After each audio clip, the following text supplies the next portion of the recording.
하나님의 말씀은 열왕기상 1장 42절에서 53절까지의 말씀입니다. 열왕기상 1장 42절에서 53절입니다.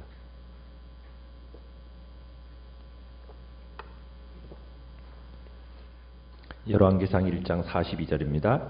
말할 때에 제사장 아비아달의 아들 요나단이 오는지라. 아도니아가 이르되 들어오라. 너는 용사라. 아름다운 소식을 가져오는도다.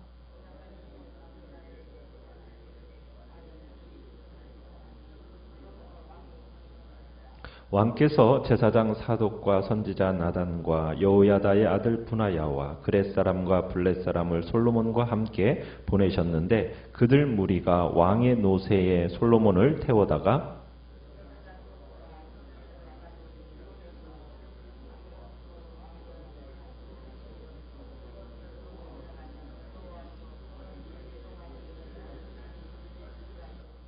또 솔로몬도 왕좌에 앉아 있고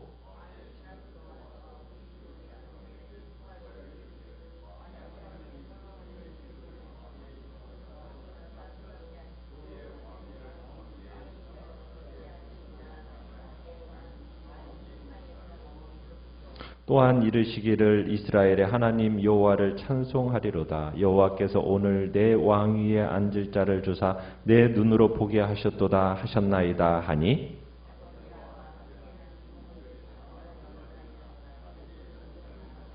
아도니아도 솔로몬을 두려워하여 일어나 가서 제단 뿔을 잡으니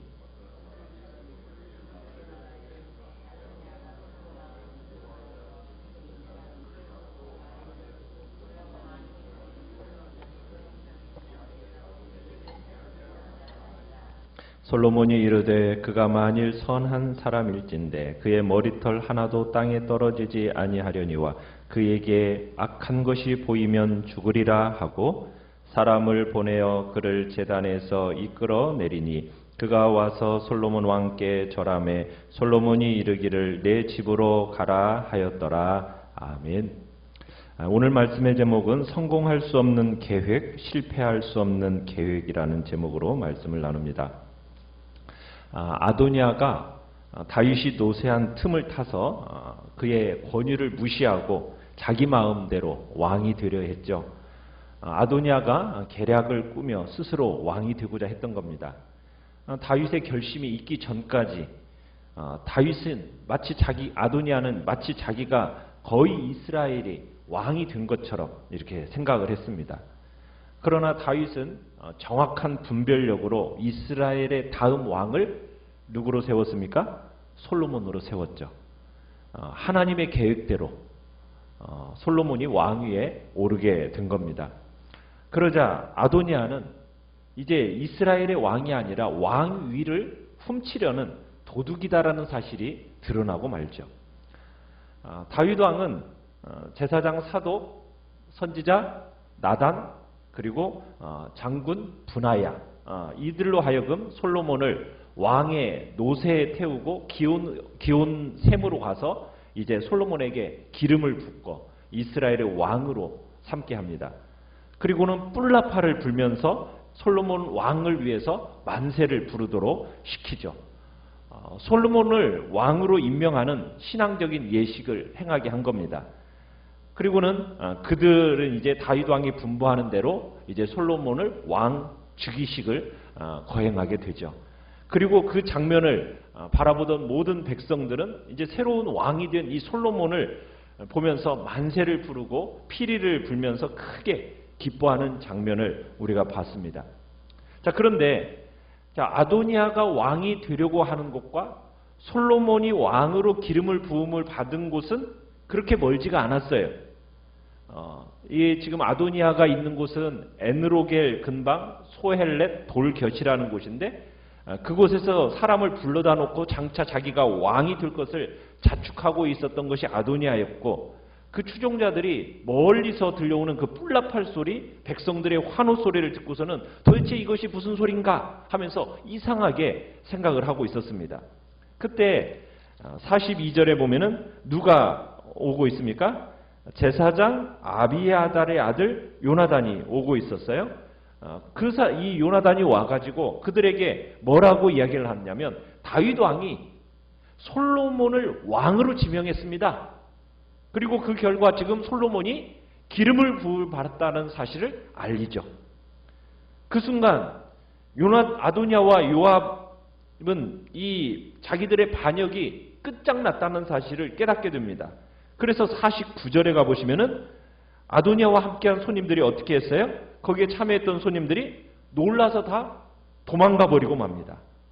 그러니까 왕권을 잡으려고 했던 이 시도가 허사가 되었다라는 점을 아도니아가 간파하게 되고서는, 그리고서는 50절에 가보면은 두려워하기 시작하죠. 누구를 두려워하기 시작합니까? 솔로몬을 두려워하기 시작합니다. 아도니아가 솔로몬을 두려워하는 데는 자신이 왕이 되었을 경우에 정적들을 어떻게 하려는 의도가 있었다라는 거예요. 다 제거하려는 의도가 아도니아의 마음속에는 있었다라는 겁니다.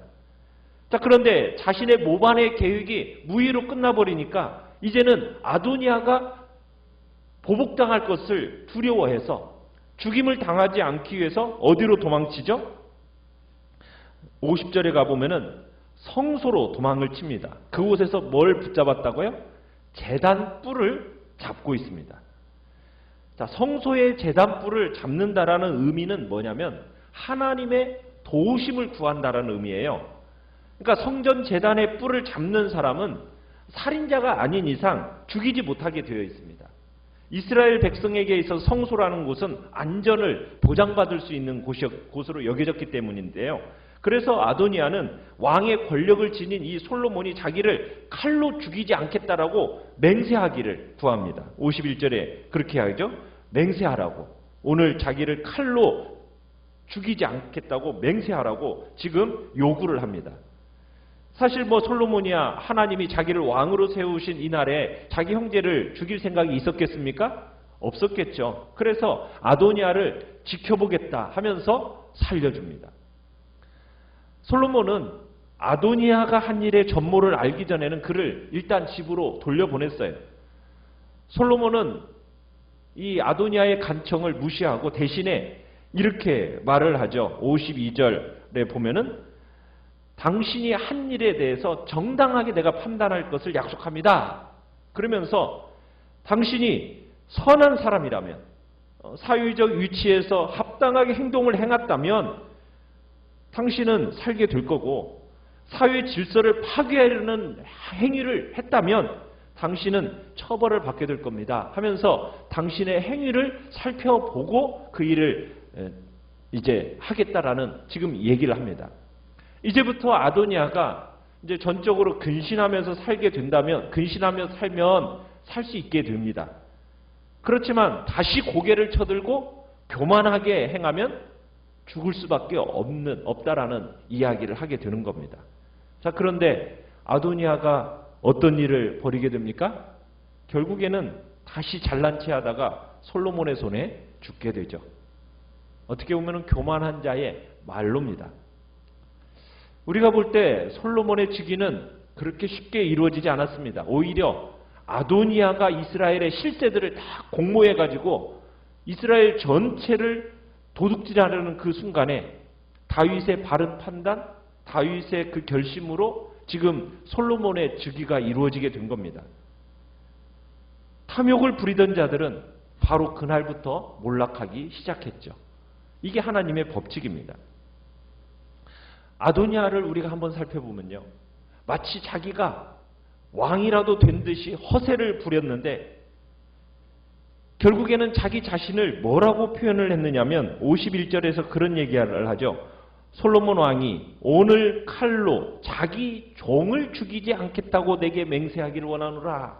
그러니까 아도니아가 솔로몬 앞에서 자기를 뭐라고 지금 칭하고 있습니까? 종이라는 표현을 쓰고 있어요. 종. 참 종이라는 표현을 쓰고 있는 이 아도니아의 모습을 볼 때 참 측은하게 느껴집니다. 아도니아는 시대를 분별할 줄도 모르는 사람이었고 하나님의 뜻과 섭리가 무엇인지도 모르는, 그것과 상관없이 살아가는 자였다라는 것을 우리가 보게 되는 겁니다. 그러니까 아도니아는 인간적으로 볼 때는 자신에게 다가올 수 있던 이 지도자적인 위치를 확고히 하기 위해서 행정적으로 밟아야 할 그 수순도 알지 못했어요.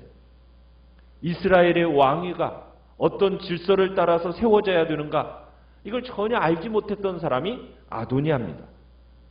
그러나 하나님의 사람은 어떤 사람이냐? 하나님의 질서, 하나님이 세우신 권위, 이것을 존중하는 사람입니다. 하나님의 질서를 따르고 그 질서를 지키는 사람이 하나님의 사람이에요. 그러나 아도니아를 바라볼 때 그냥 그는 그저 자기하고 가까운 사람들과 모여서 향연이나 베풀고 어떻게 해서든지 자신의 입지를 강화시키고자 하는 그런 일을 했던 사람이 바로 아도니아였던 거예요. 이런 걸 볼 때 아도니아는 정말로 무능한 지도자입니다. 자신의 신복이라고 여겨졌던 사람들을 붙들고서는 그들과 더불어서 왕위를 찬탈하려고 했던 겁니다. 그러나 이 모든 일들이 무의로 끝나버리니까 자기 신복이라고 생각했던 사람들을 다 어떻게 됐어요? 다 떠나가 버리고, 결국 무능한 지도력이 참으로 어떠한 모습으로 그 말로를 보여주는지를 우리가 아도니아를 통해서 보게 되는 겁니다. 우리는 사람들이 모이자 그렇게 얘기한다고 해서 여러분 함부로 따라다니면 안 됩니다. 그거 조심해야 됩니다. 왜냐하면 아도니아와 같이 자격이 없는 자의 농간에 놀아나서 결국 망신당할 수 있는 일이 있을 수 있다는 거예요. 우리는 그 모임이 어떠한 모임인가를 주의 깊게 보아야 할 필요성이 있다는 겁니다. 자, 인간의 눈으로 보기에는 악을 행하는 자들이 형통한 일이 허다해요. 또 의인들은 애매하게 고난당하는 일들이 참으로 많이 있습니다.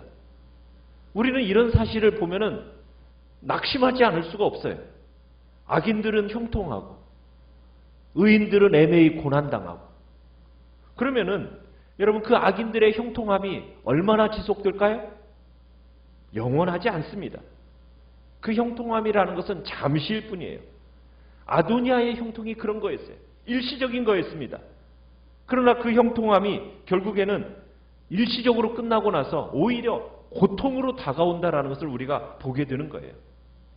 우리는 이 아도니아의 일시적인 형통이 오히려 솔로몬을 이스라엘의 왕으로 삼으시려는 하나님의 뜻을 이루는 계기로 삼았다라는 것을 여러분은 아십니까? 지금 아도니아가 이런 일을 진행함으로 말미암아 오히려 솔로몬을 급하게 왕으로 세우게 됐어요. 그러니까 악인의 어떤 일시적인 형통은 의인에게 잠시 고통을 주는 것 같지만요, 사실은 궁극적으로 보면은 하나님이 의인을 위한 섭리의 결과로서 이 모든 일들이 진행되어진다라는 거예요. 그러니까 악인의 형통함을 보고 우리가 두려워할 게 아니에요. 오히려 악인의 형통, 의인의 고난당함이 그런 상황을 통해서 오히려 무엇을 만듭니까? 의인의 형통함을 만들어가는 그런 도구로 사용하시더라는 거예요. 하나님의 섭리의 손길을 우리는 여기서 보게 되는 거죠. 그래서 우리는 악인이 형통하는 것을 보고 낙심하고 불평할 것이 아니라 오히려 하나님의 섭리의 손길을 바라보면서 소망을 가지시고 더욱 하나님을 의지하는 그런 복된 자리로 나아가시길 바랍니다. 그리고 우리는 하나님의 뜻과 계획이 어디 있는가? 여러분 이거 주의 깊게 살피면서 행동하셔야 돼요. 하나님의 뜻과 상관없는 계획은요, 결국 실패할 수밖에 없어요. 악인의 계략이라는 것은 하나님의 계획 앞에서 휴지 조각 같은 것이거든요. 나중에 다 버려집니다. 눈에 보이는 상황이 어떻게 달라질지라도, 어떤 회방꾼이 나타나서 무슨 술수를 펼지라도 하나님의 계획과 하나님의 약속은 반드시 이루어집니다. 사람의 모략, 사람의 술수, 참으로 성공하는 듯 보여도요, 결국 모든 일이 하나님의 계획과 하나님의 약속대로 이루어진다는 것을 믿으시길 바라요. 하나님의 약속을 우리는 붙들고 살아가는 사람이에요. 그것만큼 우리를 안심시키기에 족할 확실한 것이 없습니다. 우리는 하나님의 약속을 인생 전체에 걸고 정말 그 약속이 이루어지는 것을 목도하는 복된 자리에 우리 모두가 있기를 바랍니다. 악인의 계획이 성공하는 듯 보일지라도 흔들리지 마시고 오직 주님의 계획과 주님의 약속을 끝까지 신뢰하는 복된 자리에 우리 모두가 있기를 간절히 축원합니다. 말씀을 생각하면서